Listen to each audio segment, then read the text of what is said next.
Silchar news 24 এ আপনাদেরকে স্বাগতম জানাই। আজ হলো 15 জুলাই মঙ্গলবার। আজকের কয়েকটি বিশেষ গুরুত্বপূর্ণ খবর নিয়ে আসলাম। প্রথম খবরটি হলো ফুটপাত ব্যবসায়ী সকলদের জন্য এসেছে একটি জরুরি খবর। এবার থেকে ফুটপাতেতে যে কোনো ধরনের ব্যবসা করিতে পারিবেন না ফুটপাত ব্যবসায়ীরা। উচ্চতম ন্যায়ালয়ের তরফ থেকে ফুটপাত বেদখল মুক্ত করার জন্য রাজ্য সমূহদেরকে কঠোর নির্দেশনা জারি করা হয়েছে। ফুটপাতেতে চলা বিভিন্ন ধরনের ব্যবসার কারণে বহু লোকের চলাচল করতে অসুবিধা হয়, যার ফলে ফুটপাত ব্যবসায়ীরা নিজের ফুটপাতের ব্যবসা সরিয়ে নেওয়ার জন্য দেশের প্রতিটি রাজ্যকে উচ্চতম ন্যায়ালয়ের তরফ থেকে কঠোর নির্দেশনা জারি করা হয়েছে, যার জন্য এবার থেকে ফুটপাতেতে যে কোনো ধরনের ব্যবসা চলবে না বলে জানানো হয়েছে। এদিকে বরাক উপত্যকাবাসীর জন্য এসেছে একটি ভালো খবর। দীর্ঘ 55 দিনের পর আজ খুলছে বদরপুর কাটিগড়ার গেমন সেতু। আজ মঙ্গলবার দুপুর থেকে ছোট গাড়ি এবং মাঝারি গাড়ির জন্য বদরপুর কাটিগড়ার গেমন সেতু খোলা হচ্ছে। বলা হয়েছে আজ থেকে ছোট গাড়ি এবং মাঝারি গাড়ি চলাচল করলেও আগামী 2 দিনের পর আবার 8 ঘন্টার জন্য বন্ধ রাখা হবে। এরপর নিয়মিতভাবে সব ধরনের যানবাহন চলাচলের জন্য বদরপুর কাটিগড়ার গেমন সেতু খুলে দেওয়া হবে বলে জানানো হয়েছে। এদিকে দুর্গাপুজোর আগেই কাটিগড়ার 42টি রাস্তার কাজ আরম্ভ করা হবে। এর জন্য রাজ্য সরকার থেকে মঞ্জুর করা হয়েছে 30 কোটি 22 লক্ষ টাকা। সংবাদ মাধ্যমে জানিয়েছেন বিধায়ক কমলাক্ষ দে পুরকাইস্ত।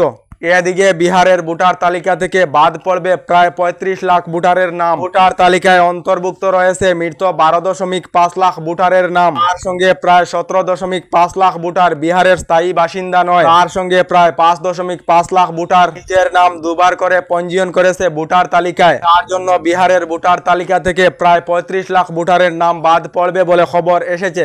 এদিকে 2 নম্বরই করে একজন জনজাতীয় নেতাকে সরিয়ে মুখ্যমন্ত্রী হয়েছিলেন হিমন্ত বিশ্ব শর্মা। নির্বাচনেতে বিজেপির হাইকমান্ডে হিমন্ত বিশ্ব শর্মাকে প্রক্ষেপ করেছিলেন না। মুখ্যমন্ত্রী পদের জন্য বিজেপি দলের সর্বানন্দ সোনোয়ালকে আগ বাড়িয়ে দিয়েছিল। বৃহৎ মন্তব্য সাংসদ রকিবুল হোসেনের।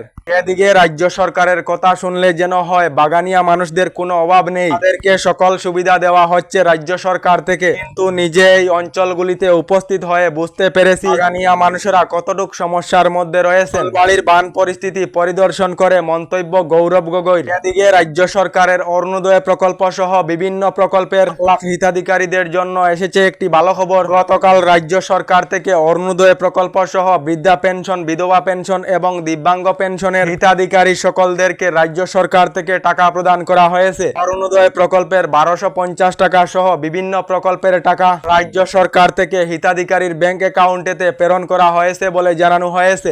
আগামীকাল 16 জুলাই আসামে আসবেন কংগ্রেসের রাষ্ট্রীয় সভাপতি মল্লিকা অর্জুন খার্গে এবং কংগ্রেস নেতা সাংসদ রাহুল গান্ধী। এর জন্য কংগ্রেস নেতা কর্মীদেরকে সামাজিক মাধ্যমে ফাইল পিকচার পরিবর্তন করার নির্দেশ দেওয়া হয়েছে।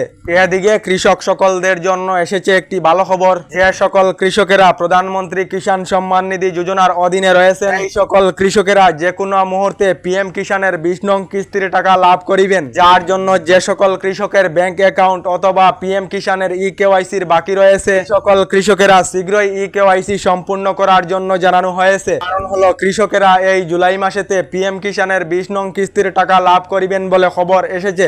সিনেমা হল অথবা শপিং মহলেতে বাধ্যতামূলক নয় গ্রাহকে ফোন নম্বর প্রদান করা। নিজের মোবাইল নাম্বার না দিয়ে যে কোনো শপিং করিতে পারিবেন গ্রাহকে। আরটিআই আবেদনের উত্তরেতে আসাম সরকারের ন্যায়িক বিভাগের তরফ থেকে এই কথা জানানো হয়েছে। এদিকে এখনো সরকারি গড় লাভ না করা সকলদের জন্য এসেছে একটি ভালো খবর। সরকারি গড়ের জন্য আবেদন না করা সকলেরা শীঘ্রই সরকারি গড়ের জন্য আবেদন করে নিন। নতুন করে রাজ্যের 3,76,000 পরিবারদেরকে সরকারি গড় প্রদান করা হবে বলে রাজ্য সরকার থেকে জানানো হয়েছে। আমাদের ডেইলি খবরগুলি ভালো লাগলে আমাদের ভিডিওতে লাইক দিয়ে চ্যানেলটিকে সাবস্ক্রাইব করে নেবেন।